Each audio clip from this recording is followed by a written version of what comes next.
or have another print disability which makes reading, holding a book, or turning a page difficult or impossible. The content is copyrighted by the respective publishers. For more information, please visit us on the web at nfradioreading.org. Hi, this is Dick Shanley, and for the next hour, I will be reading from Sunday's February 8th issue of the New York Times opinion section on the Niagara Frontier Radio Reading Service. This article was written by Maureen Dowd.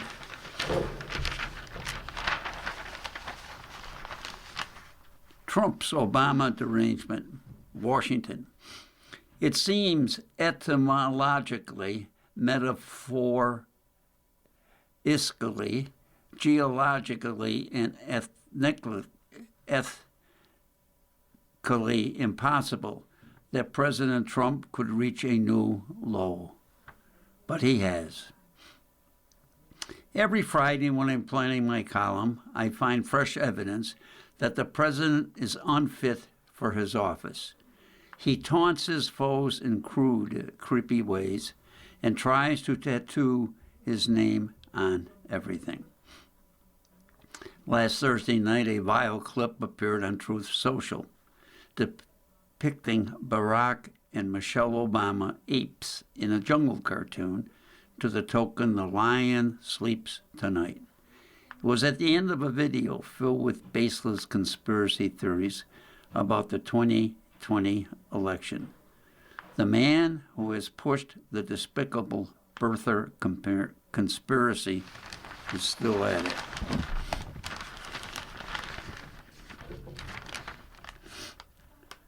Like many of Trump's actions, it was both shocking and predictable. As the Times reported, Trump has a history of making degrading remarks about people of color, women, and immigrants, and the Obamas in particular, with the White House, Labor Department, and Homeland Security Department all having promoted posts that echo white supremacist messaging in his current term. Carolyn Leavitt, the White House press secretary, offered a pathetic defense for our pathological president. This is from an internet meme video depicting President Trump as the king of the jungle and Democrats as characters from The Lion King. Please stop the fake outrage and report on something today that actually matters to the American public. Well, Caroline, I think Americans do care about that your boss is a racist and office rocker. Once the White House realized the outrage was real, the post was deleted.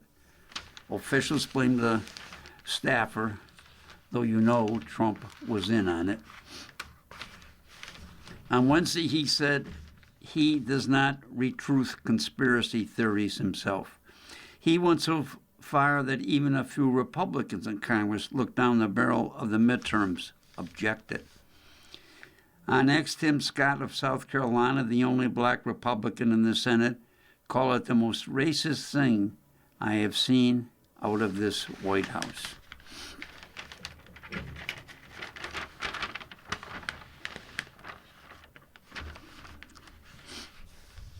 Trump had a Dostoevsky moment on Thursday at the National Prayer Breakfast in Washington, when he confessed that his ego would not let him lose the 2020 race.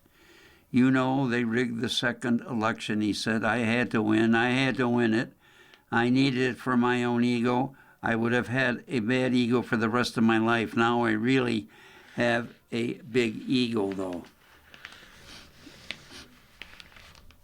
He was admitting that a ginned-up election integrity crisis was simply an exercise in bending the truth to his bottomless vanity.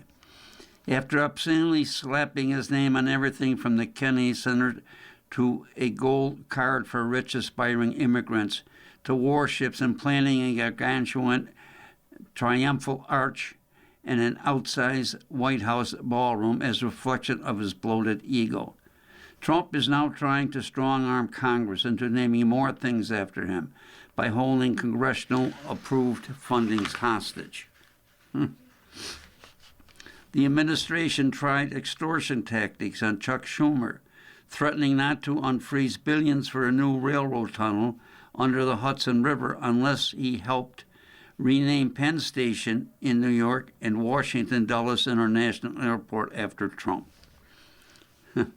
Trump had another quintessential Trump moment on Tuesday when he lambasted CNN's Caitlin Collins for not smiling as she asked him, in light of the latest release of Jeffrey Epstein filth, what he would say to the pedophile survivors who feel like any haven't gotten any justice. He told her there was time to move on. The latest deflection from the fact that he has never come clean about his association with the odious Epstein. Like a shuddersome image of worms slithering from underneath a rock, a bunch of powerful and formally respected people in America and beyond have been exposed by the Epstein files. Many of the ultra-elite who insisted they not know the truth about Epstein's depravity have been unmasked as liars. Instead, as the Wall Street Journal wrote, prominent people from Noam Chomsky to Stanley Pottinger to Peter Mandelson to Michael Wolff actively consoled him, cast him as a victim, and in some cases offered advice on how to rehabilitate his image. And the shoes keep dropping. CNN reported on Friday that Navy Secretary John Phelan was listed as a passenger on Epstein's private plane in 2002. As the Times' David Fahrenthold told CNN, the louche role of some tech billionaires in the Epstein scandal is particularly chilling because our lives in the coming years will be defined by these billionaires. Once we saw the lords of the cloud as role, now, as Fahrenthold said, the personal failings, insecurities, and middle crisis of these men are dictating the way they run their companies. We were, he said, a little bit misplaced in sort of putting our hopes in these folks. They are not keeping hope alive. Regardless of your, an editorial comment, regardless of your political outlook, the things that are going on, the Epstein file, the caricatures, it's a sad time for us. If you're a bit older, it truly is a different time. The next article is written by Jamil Bowie. A president for some of us. The White House sees vast numbers of Americans not as friends, but as enemies. Donald Trump is president of the United States, but it is too much to say that he is president of the United States. A hallmark of, I'm sorry, let me read that again. Because they spell President, Donald Trump is president of a United States, but it's too much to say that he is president of the United States. A hallmark of the president's language since he stepped into the national political stage is that some Americans are just a little more American than others, and that this is a function of race and nationality, above all, allegiance to Trump.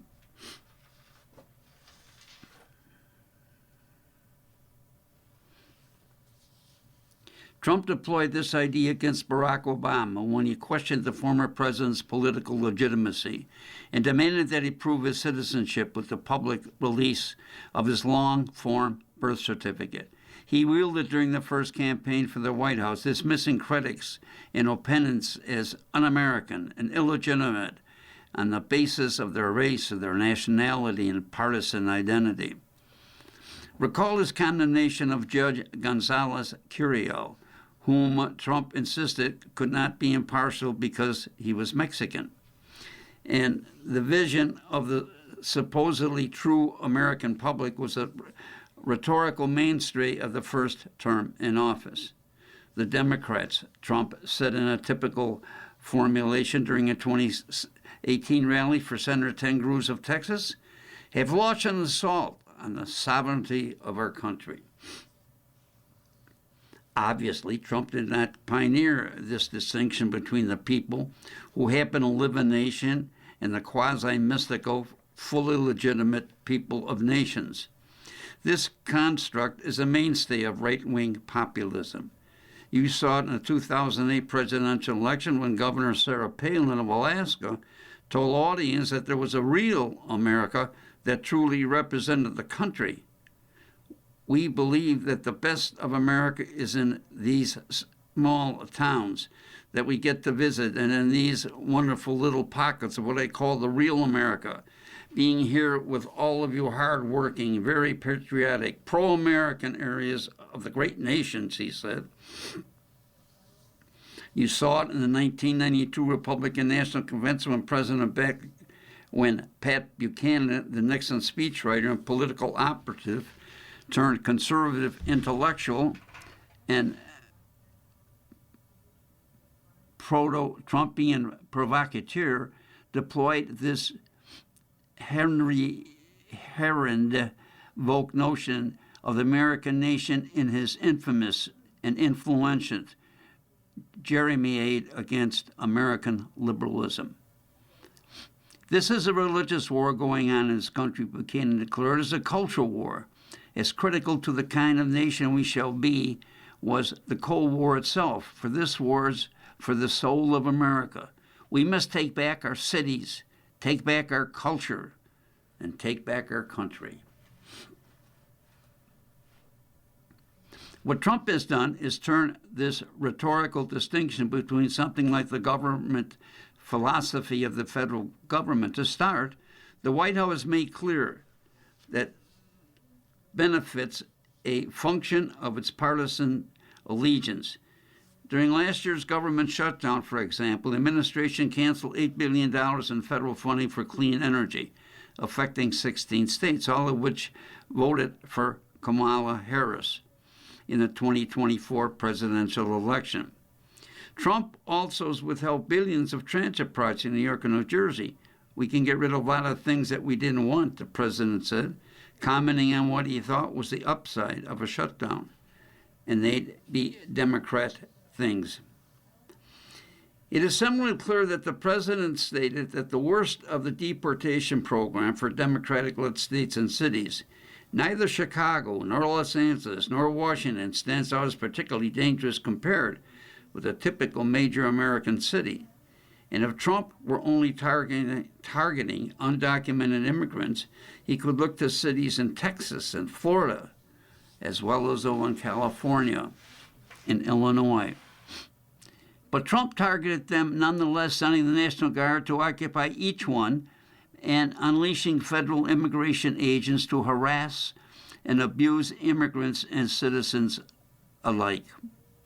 I love the smell of deportation in the morning, Trump mused in his Truth Social website in September.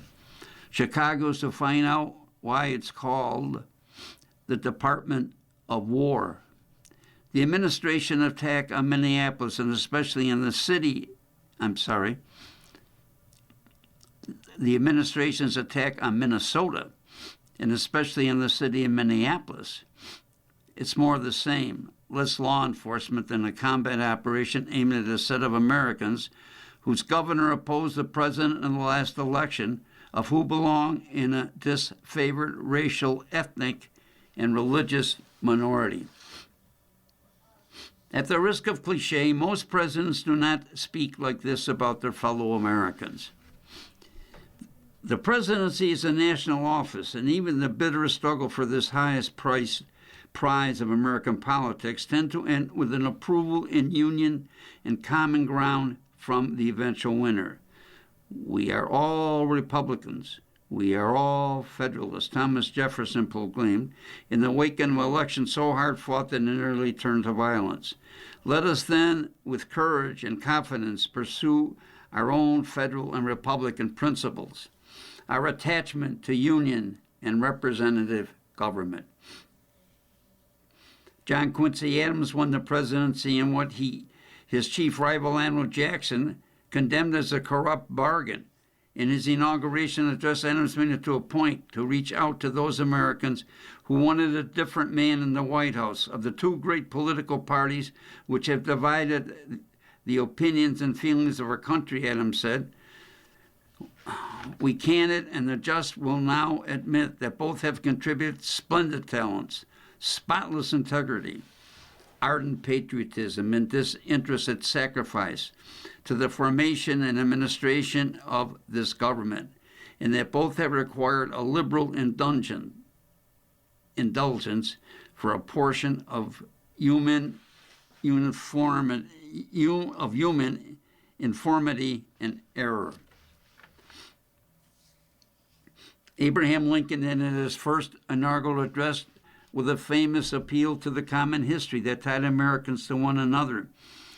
We are not enemies, but friends, he said. We must not be enemies.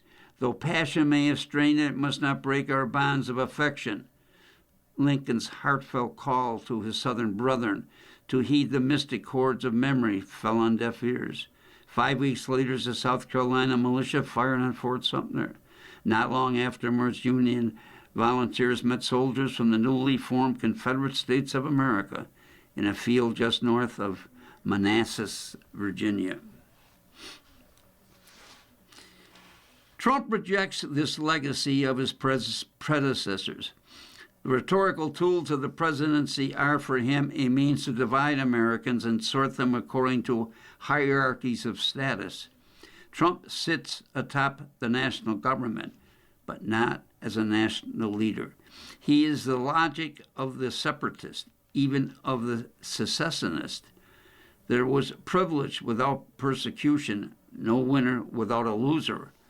Michael Lee and Atchison wrote of the ideology of the Southern fire eaters. We are not one people, secession and separatism in America since 1776. In their worldwide political relationship within nations were always hierarchical. Some group was always enslaved by or beholden to some other more dominant group.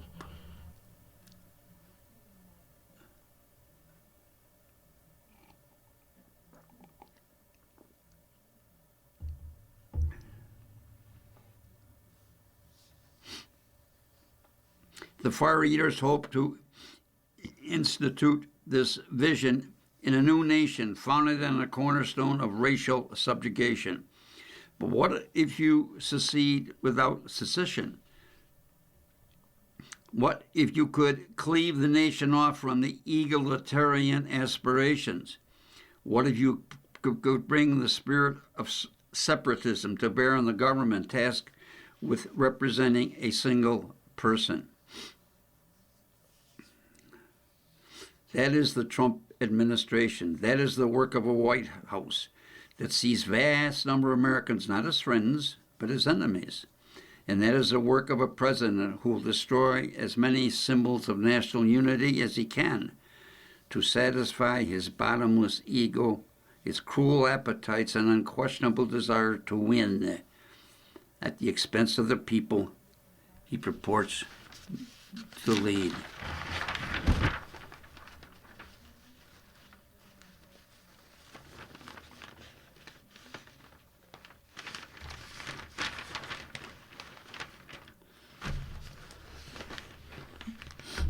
Epstein was the devil's concierge.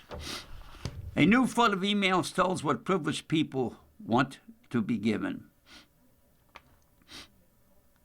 Jeffrey Epstein has become clear again with the latest Department of Justice file dump, will go down in history as perhaps the century's most horrifically accomplished social climber. He know pretty much everybody worth knowing. Name-dropping, favor trading, sex trafficking, and possibly blackmailing his way all the way up. Only Putin, it seems, was beyond his Mephistopheles charms. I'll have to spell that word for you, dear readers, or dear listeners, rather. Mephistopheles. Mephistphelian, Mephistophelian charms. I have no idea what the term means. Many of the people revealed as knowing him well had previously claimed they hardly knew him, and all of them are now claiming they certainly didn't know him well enough to witness the pedophilia. Now they are disgraced by their connection and often out of a job. Most people stuck with him even after he had gone to jail in 2008 in Florida for sex crimes, and in some cases even after he landed in jail again in 2019 on sex trafficking charges. Back then, the plight of the victims often seemed to be an afterthought. That's most likely because whatever they received from him in the past, access to career-enhancing people, access to young girls, and an endless supply of freebies, might still be on offer. This is the nature of the Epstein files.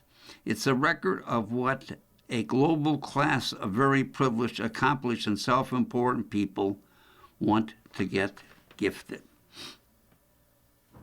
Sometimes it was a Prada bag. Other times it was a flight on Mr. Epstein's jet, or a weekend at his island. Sometimes it was a donation to a charity or a school, or a job for their kid working on a Woody Allen film, or a shuck coat for Mr. Allen's own kid to get into Bard. Sometimes it was a tall Swedish blonde. Other times it was a young woman who might be a little freaked by the age difference.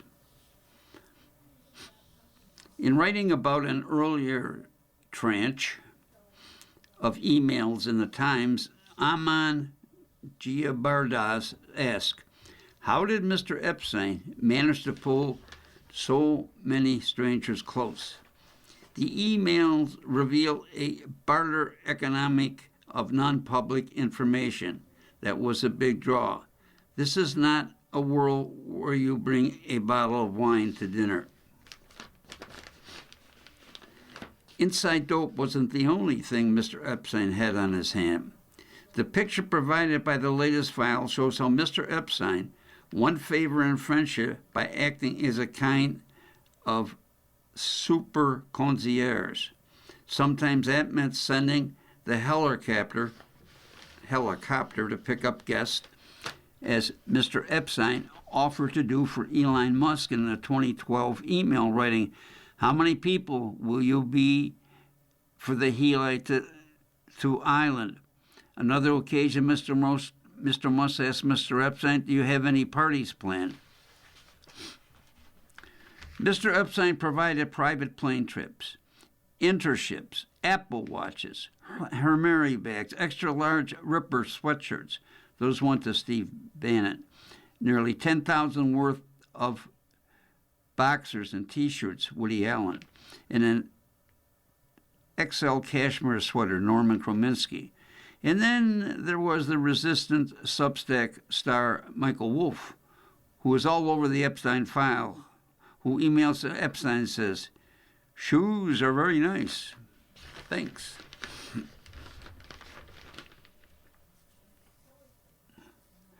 These are numerous ways to look foolish and creepy in the Epstein files, the worst of which obvious emails like the one Peter Anna wrote in 2016, 8 years after Epstein became registered as a sex offender. Pussy is indeed low carb, still awaiting results on gluten content though. Everyone has surely by now seen the photo of the erstwhile Prince Andrew with his arm around a 17-year-old Virginia Giuffre. There's also a photo of Bill Clinton in a hot tub. There are other seemingly more innocuous emails that are somehow just as damaging because they show a world where it's fine to bring your children to the island of a registered sex offender. In 2012, the wife of Commerce Secretary Howard Lutnick wrote to Mr. Epstein's assistant, Leslie Gruff, we'll be coming from the Channel Bay in the morning, bringing 2 families each with 4 kids ranging in age from 7 to 16. 6 boys and 2 girls. I hope that's okay. Later, Mr. Lutnick tied almost association with Mr. Epstein, saying he was so disgusted by Mr. Epstein in 2005 that he had no more contact.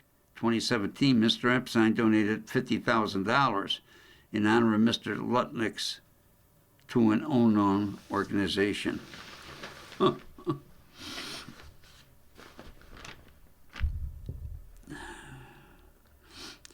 Many of the emails show a world that include a form of status upselling.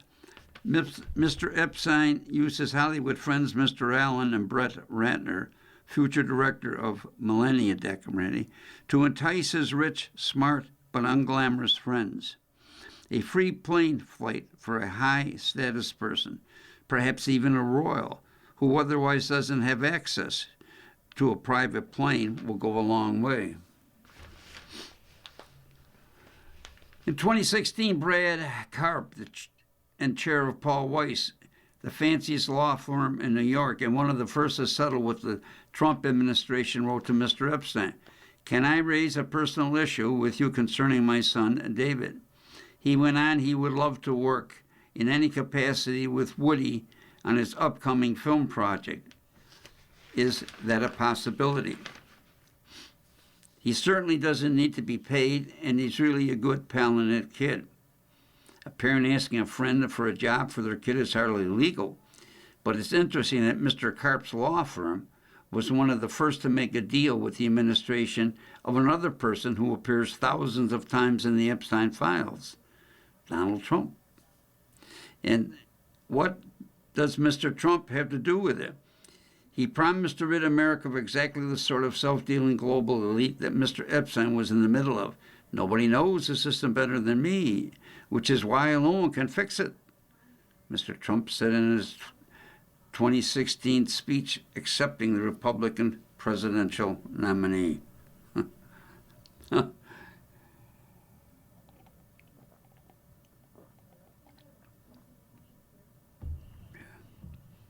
It was a message that resonated, and when you watch the speech again, as I did the other day, enthusiasm in the crowd is striking. Finally, someone was letting the American people know the terrible secrets that no matter how hard one worked, no matter how smart one was, there was not getting ahead in America circa 2016. It wasn't their fault. It was the fault of the elites. Around this time, we saw the rise of QAnon, this conspiracy theory that claimed that a sex trafficking ring was being run by elites out of the non-existent basement of a pizza shop. QAnon sounded crazy to the rest of us at the time, and it's still crazy, but the Epstein files show it had parallels in reality. There are many terrible secrets buried in the Epstein files which mix the mundane and the horrific, the thirsty and the criminal, and perhaps that's the most upsetting part of it all. Casually wrapped up together with a bow are canceled men and sex trafficking and media advice from Michael Wolff. Being a convicted sex offender did not make Mr. Epstein an outcast, not when he seemed to have something to offer. His transactional immorality actually seemed to add to his appeal to people who were convinced that the rules did not apply to them. It's another sad story to our times. An editorial comment, and perhaps it went on way before this and we weren't aware because of social media, etc. But it's still so sad. In Counting the Dead in Iran, a picture of ferocity. It's been a trying time for the Islamic Republic of Iran. Over the past 2 years, its regional proxy all have been severely weakened by the Israeli military. Add to that a 12-day bombing campaign against Iran conducted by the U.S. and Israel in June. The regime suffered a body blow last month when large-scale street protesters over the nation's economic collapse quickly transformed to calls for the government's overthrow. For a moment, it appeared the protesters might be gaining the upper hand. Then came the state's brutal crackdown. Just how close did the regime feel it was to failing? With the nation still essentially cut off from the outside world, that would appear difficult to ascertain. But often one reliable indication in such circumstances is to gauge the ferocity with which a regime responds to unrest. It may be a bit on the morbid side, but one way to measure that response is to figure out how many people died.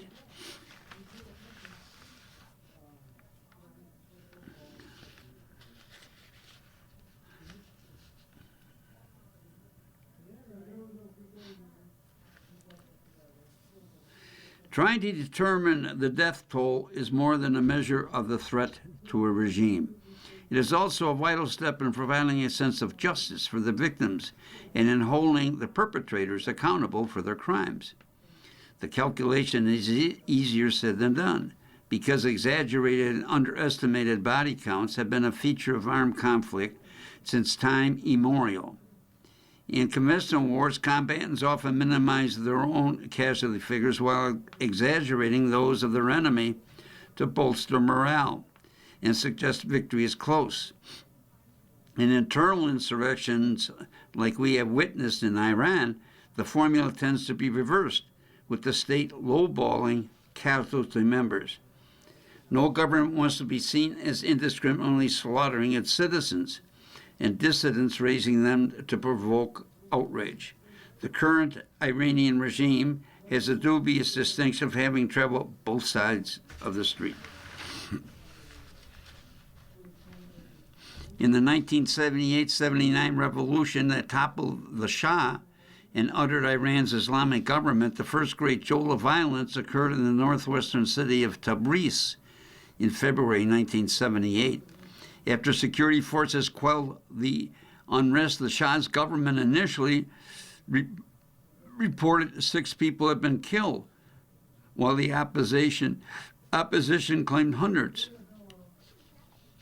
Such vast divergence in body counts quickly become a feature of the Iranian Revolution, with the opposition often claiming death tolls in protests that were 5 or 10 times, in some cases 20 times, the state's number. One common approach when people are confronted by such disparity is what is known as the false dilemma, in which they try to decide the true figure must be somewhere in the vast middle. In the Iranian Revolution, this tendency worked to the opposition's favors, leading many observers to believe the conflict was far bloodier than the Shah's soldiers, far more brutal than was the case. In the revolution's aftermath, a commission appointed by the Islamic government to determine the number of dead came up with the remarkably specific figure of 2,781. No matter. By then, Iran's supreme leader, Ayatollah Khomeini, was routinely proclaiming that there were as many as 60,000 shaheeds, or martyrs. Now, of course, the Iranian regime finds itself on the side of the body count. The recent unrest began in response to the collapse of the Iranian rial and hyperinflation when shopkeepers in Tehran took in the streets on December 28th.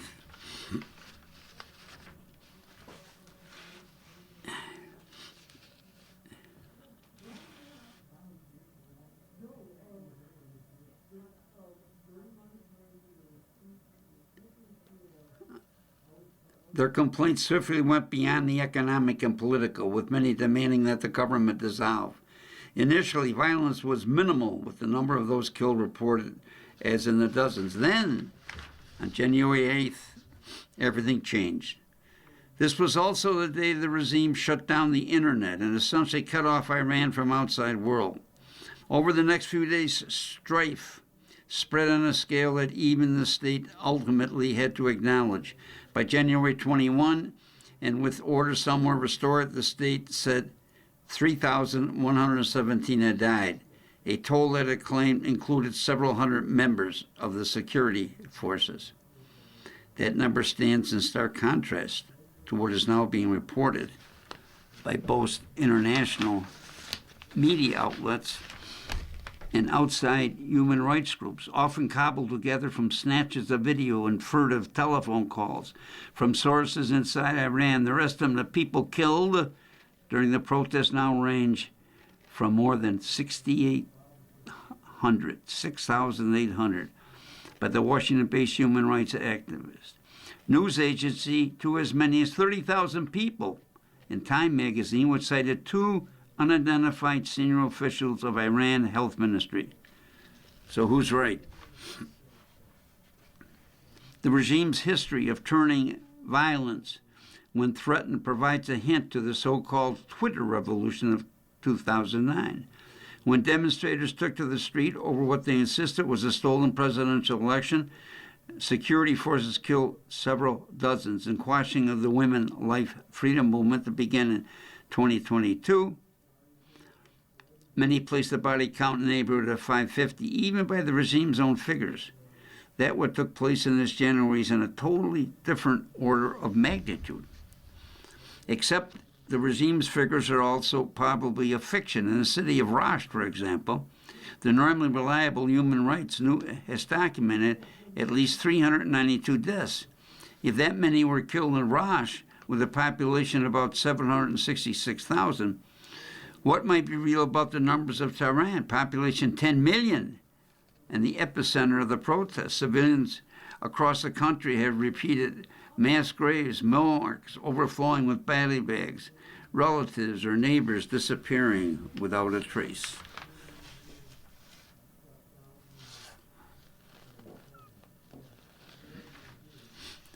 On top of the dead, estimates of the wounded range as high as 300,000.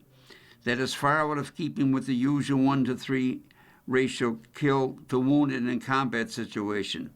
But it makes sense amid reports of security forces firing birdshot at protesters, taking aim at their eyes and heads. Doctors in Tehran have described demonstrators with several eye injuries, many of whom were blinded, as well as security forces storming into hospitals to haul away those telltale wounds from shotgun pellets.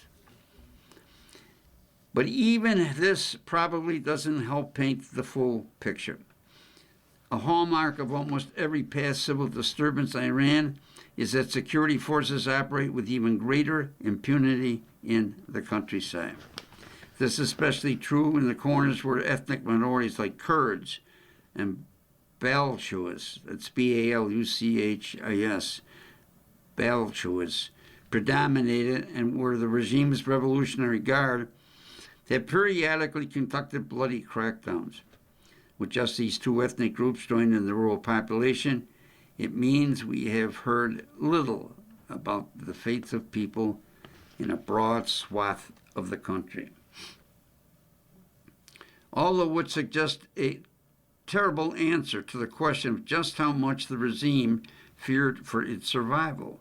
Whatever the final number proves to be, it may have carried out one of the worst state-sanctioned massacres of unarmed civilians anywhere in nearly a half century in order to survive.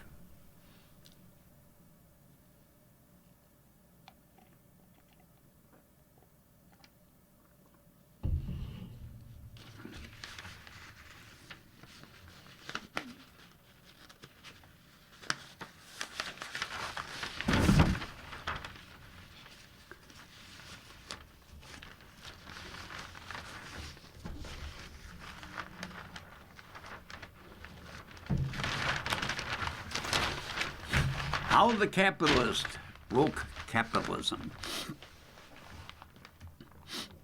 It's bonus season on Wall Street, and a record-setting 2025 is yielding larger paychecks than even the America's investment bankers, thanks to their hard work doing well. What exactly? Answering that question is surprisingly difficult.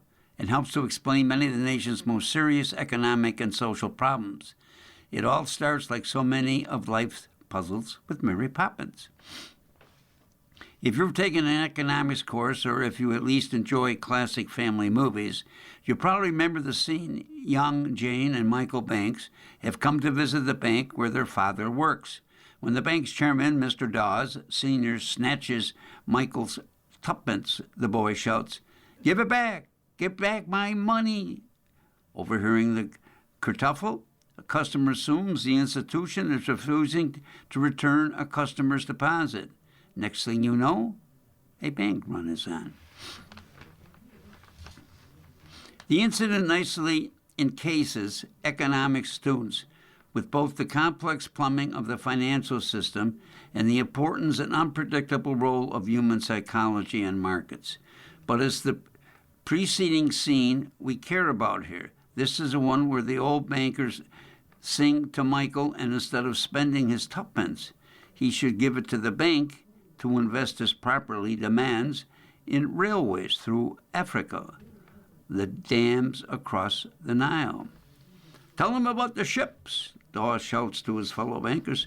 "Fleets of ocean greyhounds, majestic self-amortizing canals, plantations of ripening tea, all from tuppence, prudently, thriftily, frugally invested in this to the specific in the Dawes Tomes Mousley Grubbs Fidelity Fiduciary Bank."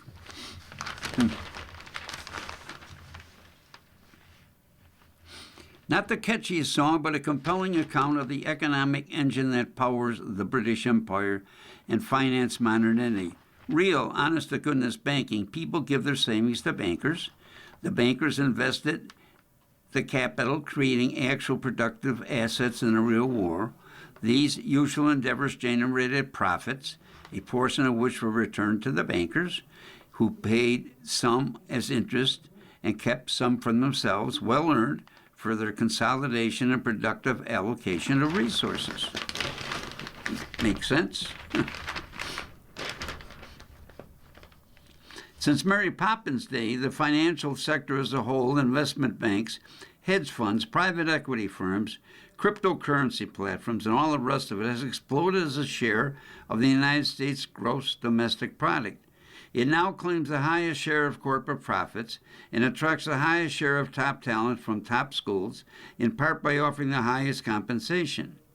But actual business investment has declined to an average of 2.9% of GDP over the past decade, from 5.2% of the 60s when the film was released.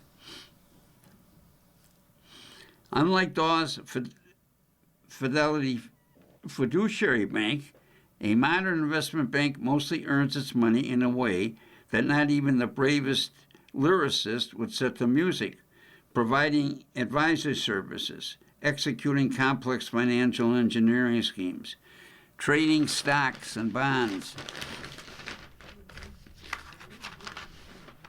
managing other people's money, issuing credit cards, and so on. Assets get bought and sold, divided and packaged, and the bank collects fees at each step.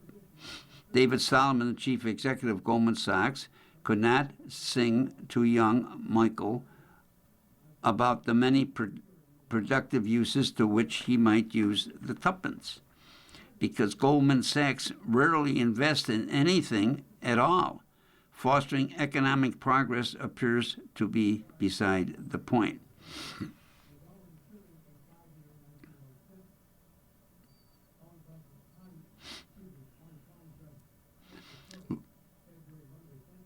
Less than 10% of Goldman's work in 2024, measured by revenue, was helping businesses raise capital.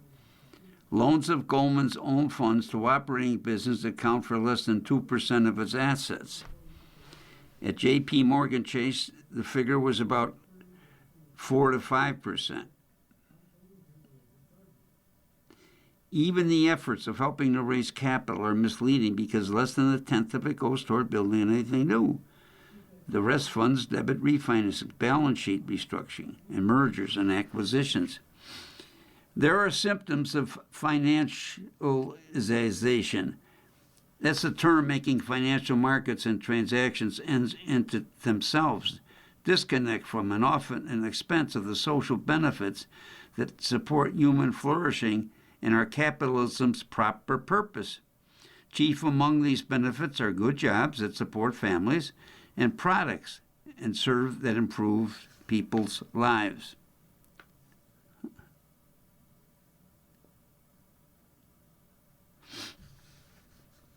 In a financialized economy, businesses become mere sources of cash, assets to be manipulated and then operated for maximum investment returns. Workers become just another cost, like lumber. Customers are just revenue streams to be tapped.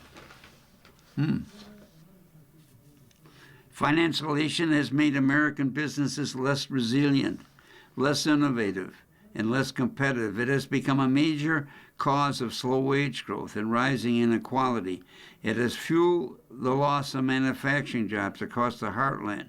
It has corrupted sectors in which the profit motor was never meant to reign supreme.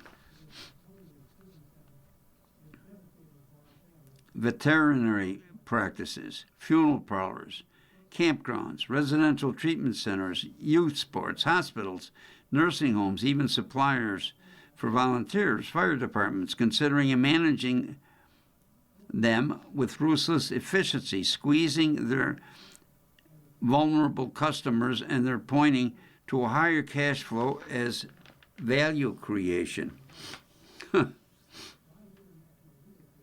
It contributes to the breakdown in solidarity among citizens, with disastrous ramifications in the political arena and weakness in national security with serious consequences. It promotes reckless practice with financial markets that even in recent memory plunged the economy into deep recession. The capitalist driving financialization and promoting its results have become capitalism's worst enemy. Every consumer and every worker in the United States feels the effects. When customers are lured into debt with offers to buy that shirt in 4 easy payments, that's finalization at work. When you can't keep track of all the subscription services needed to follow your favorite NBA team, and that's finalization. Also, when you're no longer allowed to record your own child's hockey game because an investment group bought the rink, that's financialization. So is discovery that your fire department software systems being shut down, the replacement will cost several times more, and the wait time for a new truck is now years. When your local hospital and nursing home get loaded with debt, cut back on staffing, and start charging more for worse patient outcome, that's financialization. As tragedy, when the airlines earn more by selling miles to credit card companies than by flying passengers, the consumer's footing tie hidden be every time they swipe at the registers. Financialization has become farce. The latest wave of supports innovations attempts to engage consumers in various schemes as financial actors themselves. Cryptocurrency is perhaps the most obvious example, highlighted by top athletes shilling for a soon-to-collapse criminal enterprise, and the President of the United States, just departed Mayor of New York, both selling coins conjured from thin air.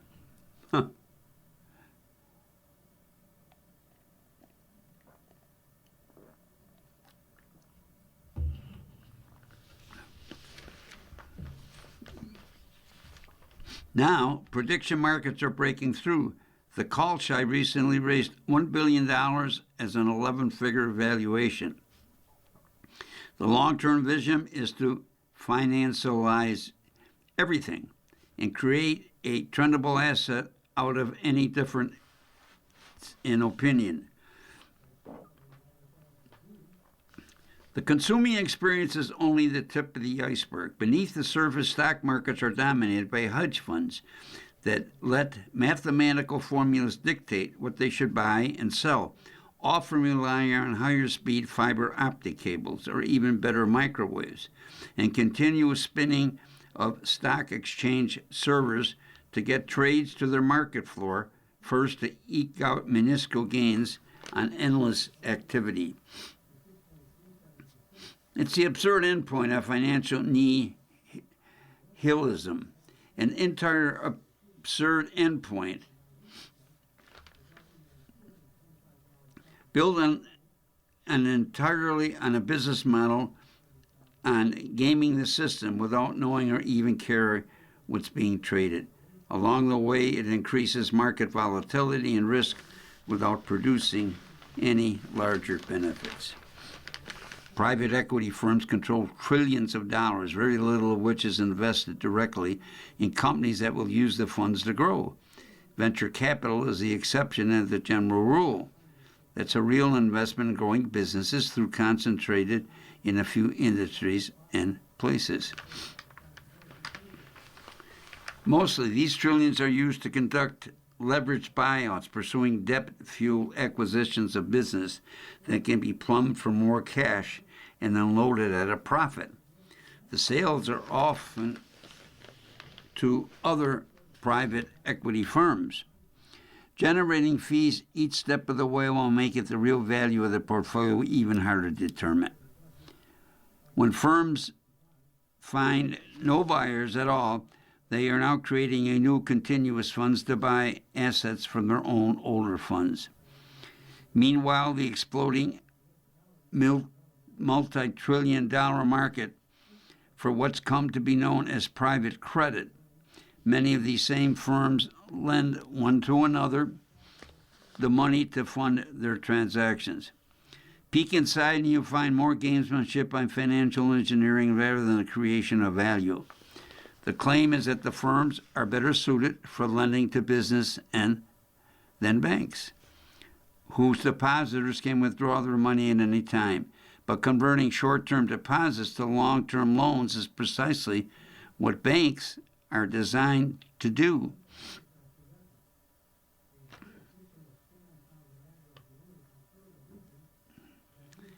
Indeed, banks are often the source of funding for the private credit firms, which then make loans that regulators have told banks are too risky. These largely unrelated lenders are allowing borrowers who cannot afford to make their interest payments to just add the unpaid amounts to the total debt still owed, avoiding any acknowledgement that the loan is in jeopardy. If the bubble pops, as it will, everyone discovers that the underlying businesses cannot possibly pay back their debts. Get ready for the next market crash. Increasingly, non-financial businesses have gotten into the game, cannibalizing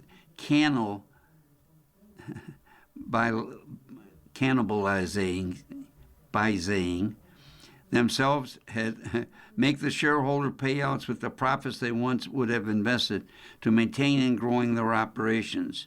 Crown jewels of American industry like Intel, Boeing, General Electric, all spent big on their own stock to please shareholders while falling badly behind foreign competitors that were focused instead on long-term growth. The financiers say that this bloodletting performs an important function, efficiently transferring capital out of business that cannot use productive to shareholders who redeploy it in companies that can. More likely, those shareholders will either spend it or use it to buy other stocks. Perhaps these recipients of the cash will go and build something, or perhaps they will buy Bitcoin.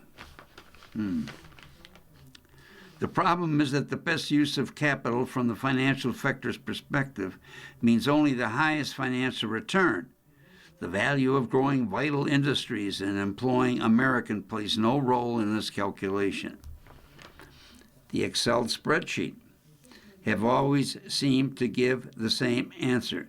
Do not invest in shipyards or semiconductor labs or research and development for a new airplane. Do cut costs offshore in Asia, increase the dividend, or invest in a social media company that could be the unicorn worth billions in a matter of months.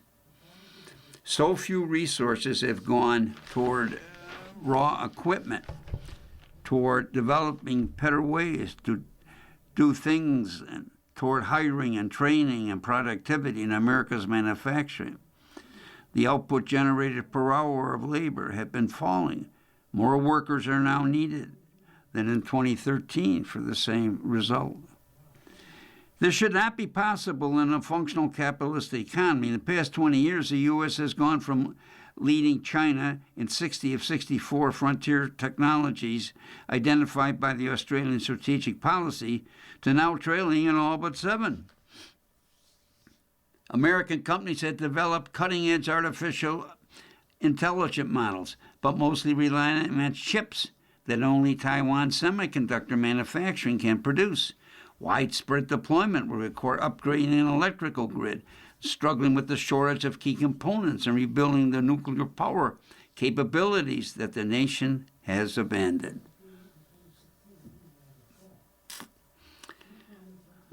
In summation, it's kind of a scary article. An editorial comment I always say, I wish I could leave you with something happy, but with this last article and the article about our politics, however, I can leave you with happy stories that if you watch the Olympics, which I hope you're able to, that is rather uplifting. You've been listening to a reading of articles and features from Sunday, February 8th, issue of the New York Times Opinion Section. We read from the New York Times Opinion Section every Sunday at 2 p.m. Your reader's been Dick Shanley. Thanks for listening.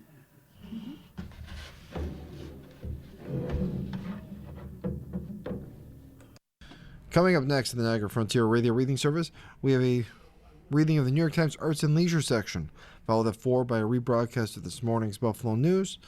Please stay for these readings and more throughout the day, and feel free to contact us with your comments, suggestions, with any questions you may have.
following program is intended for listeners who are blind, have low vision,